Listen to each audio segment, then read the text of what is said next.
Les lettres de Paul ne sont guère familières aux chrétiens d'aujourd'hui. Leur lecture seule et silencieuse n'est pas aisée, sans doute en partie parce que nous ne sommes pas assez familiers avec ces textes anciens. Les textes bibliques et les lettres de Paul en particulier peuvent être lues de 3 façons. Elles sont chacune indispensables et interdépendantes les unes des autres. La première est la proclamation par laquelle la communauté croyante reçoit la parole de Dieu comme un don de son Seigneur qui ne cesse de parler aux hommes à travers les siècles. Par ce mode de lecture,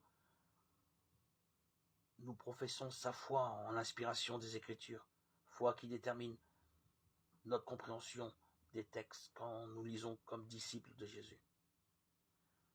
La lecture personnelle ensuite, ou méditation, permet de vivre une rencontre personnelle avec Jésus-Christ, Verbe de Dieu, fait chair, qui prend également corps dans les Écritures. Cette lecture se laisse inspirer et se nourrit du regard des frères. La lecture fraternelle enfin, sous des formes variées. Cette lecture se soumet au regard des frères et des sœurs en Jésus-Christ. Qu'il s'agisse d'un cours ou d'un échange fraternel, nous sommes invités ainsi à nous laisser guider les uns par les autres dans la découverte des chemins que prend la parole de Dieu dans la vie des hommes.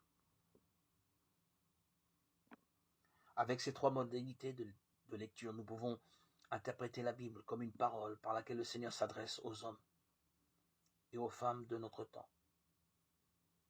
Et cette capacité est un don de l'Esprit. Il ne s'agit pas d'une compréhension personnelle.